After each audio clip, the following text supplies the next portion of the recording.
ब्रह्मा जी बोले, हे नारद, दिक्पति को वरदान देकर जब शिवजी अंतर ध्यान हो गए, तब उन्होंने मन में सोचा कि हमने दिक्पति को अपना मित्र बनाया है, सो अब किस प्रकार उसके यहाँ जाकर मनुष्य की भलाई के लिए कोई उपाय करें।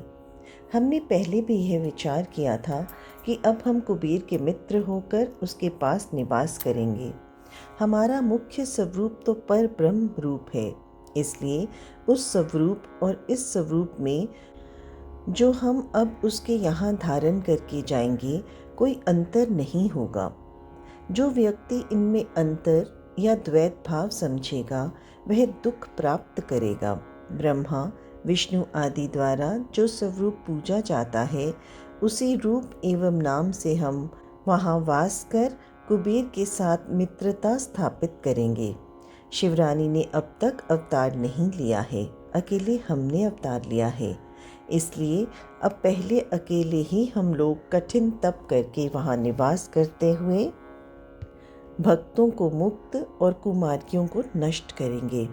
कुछ समय इसी प्रकार अपना रूप देखने के पश्चात शक्ति भी अवतरित होंगी और संसार की रीति के अनुसार वे हमारी पत्नी होंगी। तब उस दशा में हम ग्रस्त होकर अनेक प्रकार के भोग विहार भी करेंगे। ऐसा विचार कर शिवजी ने आगे चलने का प्रयत्न कर अपना डमरू बजा दिया। उसके शब्द से तीनों लोग पूरित हो गए। तब हम लोग उसी शब्द की ओर चल दिए। विष्णु गरुड़ पर तथा मैं हंस पर चढ़ चला। सनकादिक मुनि, सिद्ध देवता, वेद, धर्मशास्त्र, पुराण, तुम, अन्य मुनि तथा सर्पों के यूथप उस शब्द को लक्ष्य करके चल दिए। शिव के गण प्रथम भी उसी ओर चले। सब लोग परस्पर यह कह रहे थे कि क्या कारण है जो आज डमरू बजाया गया है, आज किसका भाग्य उदय हुआ। हमारा भी सौभाग्य है कि हम शिवजी के शुभ चरणों के दर्शन प्राप्त करेंगे। सब लोग इसी प्रकार की बातें करते हुए शिवजी के पास जा पहुँचे और उन्हें दंडवत प्रणाम करने के पश्चात हाथ जोड़कर स्तुति करने लगे। शिवजी ने अत्यंत प्रसन्न हो विष्णु का हाथ पकड़कर उन्हें अपनी बाईं ओर बैठा लिया तथा दाहिनी ओर मुझे स्थान दिया। इसके पश्चात कुशल क्षेम पूछकर मुझे अति प्रतिष्ठित किया। उन्होंने हाथ के संकेत से सूर्य का आदर और मुनियों को जो अमर हैं देखकर अत्यंत प्रसन्नता व्यक्त की। शिवगण शिवजी की इच्छा समझकर स्वयं ही अपने अपने स्थान पर बैठ गए। इस प्रकार वहाँ बहुत से लोग एकत्रित हो गए और एक वृहद उत्सव का आयोजन हुआ। फिर शिवजी ने कुबेर का मनोरथ पूरा करने के लिए कैलाश जाने का उद्योग किया।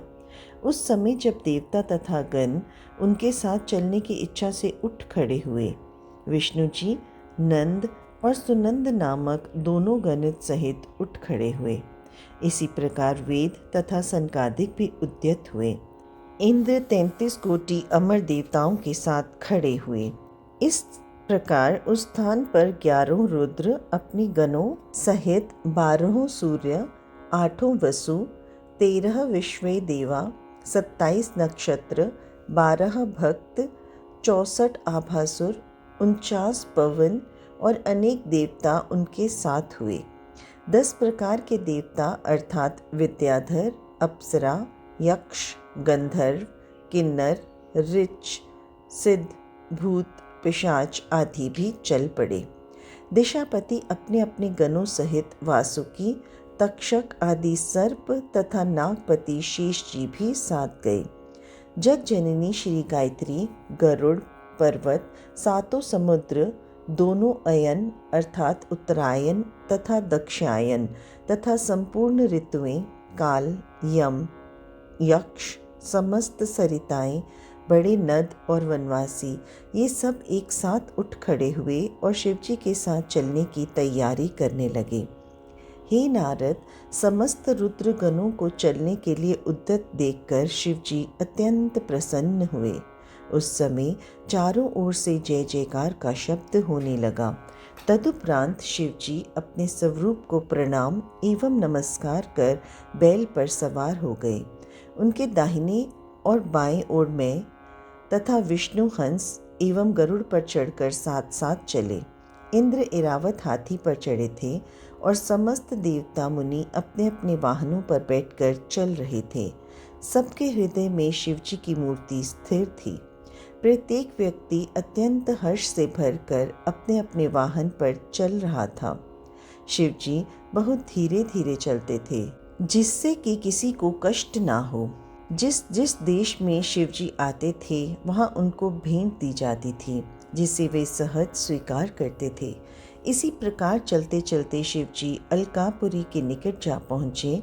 तब अलकापुरी के अधिपति शिवजी से विदा लेकर जेवनार की सामग्री का प्रबंध करने के लिए आगे चले गए। उन्होंने अपने घर पहुंचकर विधि पूर्वक पूजन एवं जेवनार की सामग्री एकत्रित की। इसके पश्चात वे अपनी समस्त सेना सहित शिवजी की शुभ अगवानी को आगे आकर उनके चरणों पर गिर पड़े और प्रेम में मग्न हो गए। फिर भेंट देकर उन्होंने पूजन किया। वे प्रेमानंद में मग्न होकर सब कुछ भूल गए। उन्होंने शिवजी को प्रणाम कर विष्णु तथा मेरा भी आदर किया। शिवजी ने उन्हें अपने हृदय से लगा लिया। फिर उन्हें अपने साथ लेकर आगे बढ़े। ब्रह्मा जी बोले, हे नारद, इस प्रकार शिवजी समस्त देवताओं सहित अलकापुरी में पहुँचे और निधिनाथ की विनती मानकर वहीं वास करने लगे। अलकापुरी के अधिपति निधिनाथ ने शिवजी की पूजा करके मेरा भी आदर सत्कार किया। यही बात हर व्यक्ति के लिए उचित है कि जो अपने घर आए उसका सत्कार करें तथा वेद शास्त्र को जानकर अच्छे कर्मों से संसार में प्रसिद्धि प्राप्त करें। पर शिवजी ने सिंहासन पर विराजमान हो तुरंत ही विश्वकर्मा को कैलाश पर्वत को अत्यंत सुंदर बनाने का आदेश दिया। उन्होंने आज्ञा दी कि प्रत्येक गण तथा सुर मुनि लोगों के लिए भी सुंदर सुंदर मंदिरों की स्थापना की जाए। विश्वकर्मा शिवजी का यह आदेश सुनकर अत्यंत प्रसन्न हो कैलाश पर्वत पर मंदिरों के बनाने में प्रवृत्त हुए। उन्होंने एक बहुत सुंदर और विचित्र स्थल का निर्माण किया, जो भिन्न भिन्न प्रकार की सामग्री और रत्नों से अलंकृत बहुमूल्य स्वर्ण पत्रों से सजा हुआ था। बीच में एक मुख्य स्थान शिवजी के लिए निर्मित किया गया। अंतपुर अलग बनाया गया। इसके पश्चात उसने शिवजी से आकर प्रार्थना की कि मंदिर बनकर तैयार है, अब और कुछ आज्ञा हो उसका पालन करूं। यह सुनकर शिवजी अत्यंत प्रसन्न हुए। तब सबकी यह इच्छा हुई कि शिवजी के लाश को चलें तो अत्यंत उत्तम हो। अंतर्यामी शिवजी अपने भक्तों की मन की इच्छा समझ गए और अपने चरण कमलों से कैलाश पर्वत को सुशोभित किया। इतनी कथा कहकर ब्रह्मा जी बोले, हे नारद, उसी समय मैं और विष्णु दोनों ब्राह्मणों को साथ लेकर शिवजी के पास पहुँचे। तब निधिपति ने हम सबकी ओर से प्रार्थना की कि हे स्वामी, सबकी प्रबल आकांक्षा है कि आपका अभिषेक एवं पूजन किया जाए। हम आपको सिंहासन पर बिठाकर पूजा करें, जिससे हमारा मनोरथ सफल हो। शिवजी ने प्रसन्न होकर यह बात स्वीकार कर ली। तब सब लोग आनंद से तैयारी में लगे। मुनियों ने ज्योतिषियों से शुभ मुहूर्त जानकर प्रसन्न हो विष्णु से यह कहा कि शिवजी के अभिषेक का मुहूर्त निश्चित हो गया है, अब विलंब न कीजिए। शिवजी ने हमारी प्रार्थना को स्वीकार कर लिया और स्नान कर वस्त्र धारण किए। यह देखकर सब उपस्थित जन प्रसन्न हुए और शिवजी के स्नान के लिए समस्त तीर्थों का जल लाया गया। उसी जल में उन्होंने स्नान किया। मैंने तथा विष्णु जी ने उनके शरीर को अपने हाथों से अच्छी तरह मल कर धोया। उसके पश्चात शिवजी दिव्य वस्त्र धारण करके सिंहासन पर सुशोभित हुए। मैंने वेद ध्वनि आरंभ की। सर्वप्रथम विष्णु जी ने मंत्र पढ़कर शिवजी की पूजा की तथा लक्ष्मी जी सहित बड़ी भक्ति के साथ बार बार आरती उतारी। समस्त गंधर्व अपने प्रिय स्वर एवं मधुर वाणी में मनोहर गीत गाने लगे। मैंने भी समस्त देवताओं के साथ पूजा की। इसके पश्चात सनकादिक, मरीचि ब्रह्म ऋषि तथा अन्य मुनि आदि ने शिवजी की पूजा की। हम सब लोगों ने इस आनंद में बहुत द्रव्य लुटाया। उस समय चारों ओर से धन्य धन्य का शब्द सुनाई देता था। सब लोगों ने अत्यंत आनंद के साथ वह उत्सव मनाया।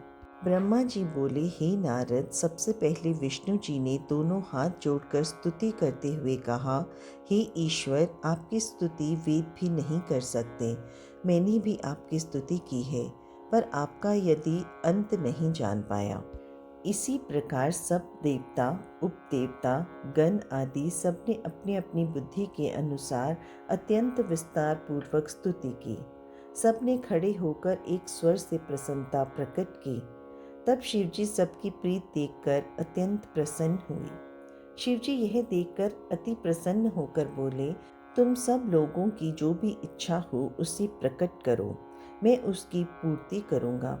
यह सुनकर सब लोग हाथ जोड़कर बोले, हे प्रभु, आपके वचनों से ही हम तृप्त हो गए, हमारे सारे क्लेश दूर हो गए। इसके अतिरिक्त अब और कौन सी वस्तु है जिसको हम आपसे मांगे? आपसे क्या छिपा है? फिर भी हम सबकी एक इच्छा है कि हम सब सदा आपकी भक्ति में लिप्त रहें और आपके चरणों की इच्छा किया करें। हमको कोई भय नहीं हो और आप हमारे सब अपराध क्षमा करें। जब दानव हमारा अपमान करें, उस समय हमारे दुखों को दूर करें। सब लोग इतना कहकर चुप हो गए। तब शिवजी सबको अभय दान देकर स्वयं सगुण रूप से वहीं स्थित हुए। फिर सबको समझाकर वहां से विदा कर लिया। केवल मुझको और विष्णु को पास बुलाकर उन्होंने यह कहा कि तुम दोनों ही हमारे शरीर हो और संसार की उत्पत्ति कर तुम ही पालन करते हो। अस्तु, जब कोई तुमको दुख होगा तब हम तुम्हारी रक्षा करेंगे। अब तुम दोनों अपने लोक को सुखपूर्वक चले जाओ। यह सुनकर हम दोनों उनसे भक्ति मांग और विदा होकर चले आए। फिर शिवजी ने निधिपति का हाथ पकड़कर कहा, हे मित्र, तुम्हारी प्रीति जानकर हमने तुम्हारे निकट ही वास किया है। हमारी तुम्हारी मित्रता तीनों लोकों में प्रसिद्ध हो गई। तुम्हारा कैसा सौभाग्य है कि तुम हमको अति प्रिय हुए हो। तुम प्रसन्न रहो। अस्तु, अब तुम भी अपने लोक को जाओ।